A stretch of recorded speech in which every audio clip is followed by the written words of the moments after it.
everybody, welcome back.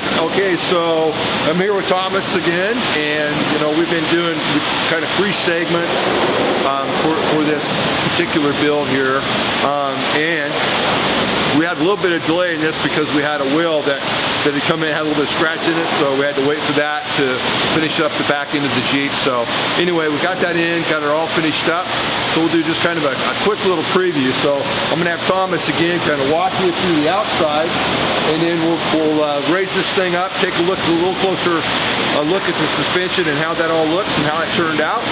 Give you some close-ups of that, and then go from there. So Thomas, you start from the front, maybe take us around. Alright, so it's got this ARB bumper with fog lights and a worn 10,000 pound Xeon winch. Then it's got a Factor 55 Ultra hook on it.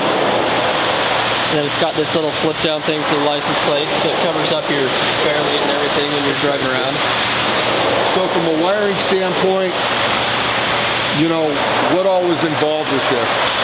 Basically for the bumper, just wiring in the fog lights to the factory plug, and then wiring in the winch to the batteries. So. Okay. And is this on its own circuit? Yes. Your circuit and everything, so we protect it? Yep. Okay, awesome. Yeah, it's got breakers and everything in it too. Okay. So. Great. And it doesn't interfere with anything else or any other functionality of the vehicle. Nope. So. As far as airbag technology, all that kind of stuff, is that all fairly well? Yeah, this ARB bumper is one of the only aftermarket bumpers that's actually crash certified. Okay, so important to know. Right, you don't lose any crash ratings with this bumper. Yeah. So. And one of the things that we try to do is, we're not about, we're about kind of the best. What are the best options that's not going to limit the overall design and capability from a safety standpoint. We try to enhance all that, and then making sure when we're making recommendations and picks that they're going to really kind of fold into the Jeep and the technology that's available there from the manufacturer. A lot of these tend to work against it, and that's one of the things that we want to be careful about. As a dealer, it's important to us, and that's why we have one of our top guys working on it. All right, so here we go. So then coming around, they got the rock slide steps. What these do, these ones actually have an extra 1/4 inch plate on the outside, so these are super heavy duty. So 1/4 inch you're saying? Yeah, so the whole thing itself is already 1/4 inch thick, and then it's got this extra additional plate on top of it. Cool. So it's even more So a true rock slide. Yeah, you can really pound into rocks and not break anything. Okay, all right, that's good. And then they also have these that fold down, so it's nice when your Jeep's pretty tall, you have a nice step that comes out and it gets out of the way. So one of the things here, guys, like I'm 6'3", and this fender is right at 4 feet, And the cool thing about it is, this has only got a 2-inch lift on it. So when you put this lift combo with the Rubicon, and then you put some 37-inch tall tires on it, it really gives you just a great enhancement, the overall suspension, the lift, and clearance, all those things. It's just a great package. Functionally, it's just very well. Drives great. This one also, since it's got a 37-inch tire, we had to put this tailgate reinforcement. It's got its own hinges on it. The stock one is just a plastic unit, and it can actually break with a big, heavy tire on it. So this one is nice and sturdy. How's this thing on? So it basically deletes the stock hinges, and it's got its own hinge system that bolts into the body. So, and then this whole plate here kind of actually reinforces the whole tailgate, so it doesn't buckle the tailgate. Buckle down, break out, crack out. That's not going to happen. So what do we have here? Yeah, so here you get to retain the stock camera with this setup here, and then actually inside of it you can kind of see there's the third brake light is behind the wheel, so it's out of the way. And so this right here. Yeah, and it's pretty bright too, so awesome. You can really see it when you're stopping. Okay, so it keeps that in there. Now this wheel, this is not a beadlock wheel. No, this one's not. Okay, so it looks like a beadlock wheel. You get the effect. It's less money, but this is a super high integrity wheel. I mean, it's a great quality wheel. So as far as off-road capability, it's not a bead locker, but it still is. It'll allow you to do most anything you want to do. Also, we kind of misstated something earlier in one of our videos. We said this was getting 20s. Right, it's only 17. But this got 17. Yep. So what's the difference between the 17 and 20? So from an off-road standpoint, the 17 is actually going to be better because you have a little bit more sidewall there. And then it's also, with it being a little bit smaller wheel, you have the sidewall can deflect a little bit more, so the tire can conform to the rocks better, and that way it has a little bit more traction that way, basically, since the tire can kind of deflect. And also it keeps the the wheel out of the rocks too, because it's not So it protects the wheel a little bit. right. So if I was going to be pretty serious rock crawler, then I probably want to look to having more of a sidewall. Yep. Yeah, more of like a 17-inch wheel Versus the 37, 20. Right. So if I'm not going to be doing so much of the rock crawling, maybe just kind of, you know, Normal trails. yeah, modern trail or you know, that type of thing. Then the 20-inch wheel, maybe it's a little better look, a little more customized. You still have the traction and rock crawl capability, but if you're really going to be a serious rock crawler, you should consider this. Yeah, it's just a little bit better suited for hardcore off-roading, I guess. Perfect. Perfect. So yeah, let's raise this up and see what the bottom looks like. So as we get back into it, remember we put the kink suspension on it front and rear, you know, and then added for sway bar and the control arms. All those have been replaced. And as you see, the control arms and stuff will be much heavier dutier. They'll be just much more stable, more capable. When you start putting big tires and wheels on vehicles, you know, a lot of people will do that with a stock or suspension, and the issue is stability, because you know, you're just adding a lot of dynamics as far as, you know, the way it all works together. And there's a lot of weight out here, the grip and how the tire, you know, when you're turning, the traction on that this puts against the road, it changes the front end a little bit, and so you have to have this heavier componentry to get the real ride, feel, and effect that you want, and have that great stability. So why don't we start maybe in the back, I guess. We're here and work our way through. So we got the king shocks all the way around. It's got these extended sway bar links. It's got a track bar relocation bracket. That way your track bar stays nice and flat. That way your axle stays centered. And this is that track bar. Connects here, and then it comes all the way over here to the frame. And you'll see this is adjustable, right? So it can be moved and adjusted. So that's a great thing for alignment there.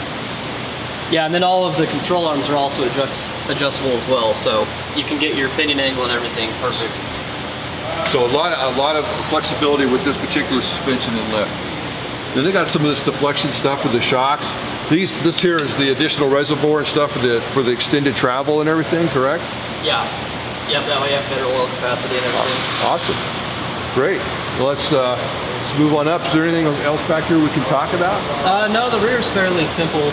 I mean, you got the bump stop extensions, so you don't end up with the tires. Yeah, so coming up to here, there's the bump stop he's talking about, and here's the pad for that. So as we lift the vehicle, the bump stop would typically come to here, so we have to put an extensor on so that we keep that distance the same. And that way also your tires don't, with the bigger tires, they don't hit the fenders. They don't hit into the fenders and stuff. Yeah. Those interferences and tolerances are kept where they should be. Yep. Awesome. Okay. So this being the Rubicon too, it's kind of cool. These have all these factory skid plates and everything under all of it. So this is just really part of the Rubicon package. Yeah, with all these skid plates. Yep. Awesome. Do you have to do anything with the front prop shaft on this? You don't. Any more lift. The 2.5-inch lift is the most lift you can do before you have to end up doing drive lines. Doing drive lines. Once you get to the 4-inch lift in that range, you have to put drive lines in. So as you can see, the cool thing about the 2-inch is it gives you a tremendous amount of clearance. You're not really having to do a whole lot to the powertrain at all, which is important. And from an expense standpoint, it's less money.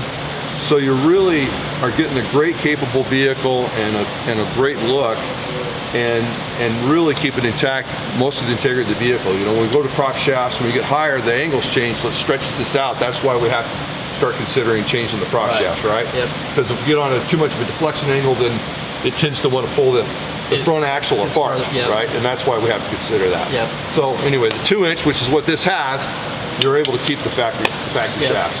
Awesome. Okay. Yeah, and so the front's also got upper and lower control arms are all adjustable, and then it's got these front control arm drop brackets.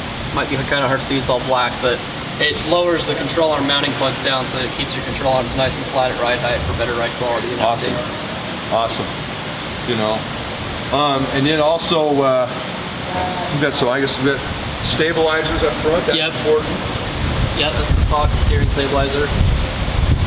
And then on this Jeep, we also put a Synergy track bar and steering box brace on it. That's supposed to tighten up your steering a little bit so it doesn't deflect at all. So one of the things that when you're looking at stabilizers and you're taking a look at the track bars and you're looking at the brackery, there's flex in vehicles. And there's a term out there that's kind of a scary term because whenever it happens to somebody, they think they're going to die. They call it a death wobble.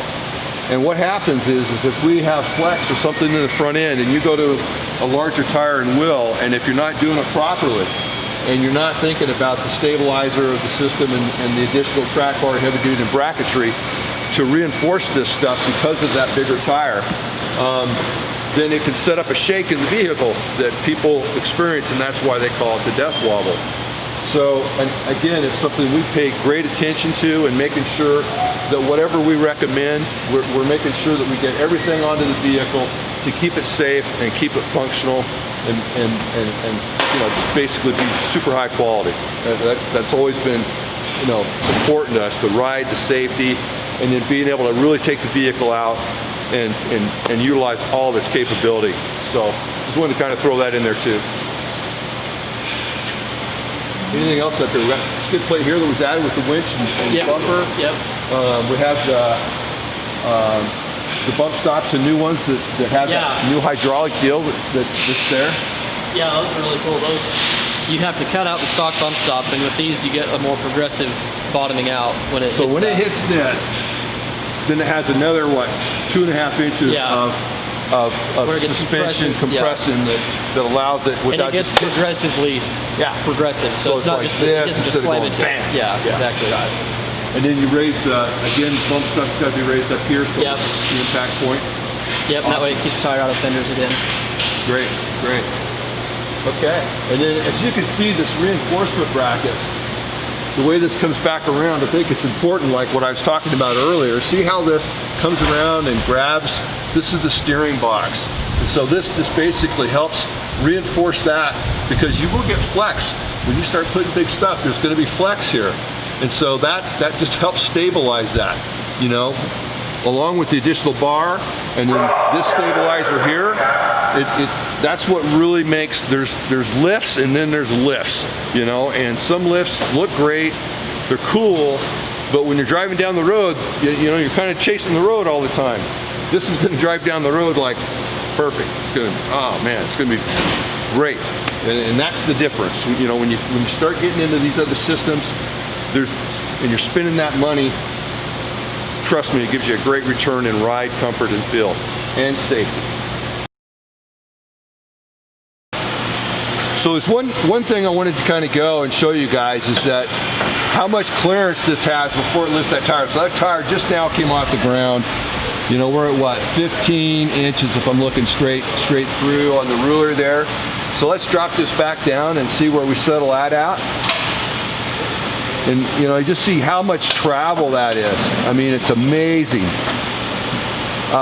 So from 9 to 15 inches. So you got 1, 2, 3, 4.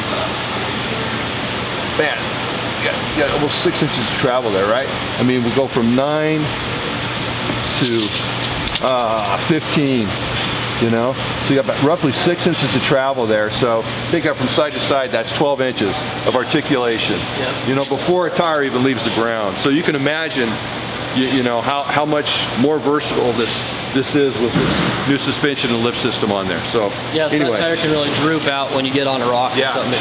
It'll go way down. Yeah, exactly. And that's with the sway bar connected. Yeah. We haven't disconnected the sway bar. You know, and you even get more articulation when you drop that sway bar out of the way.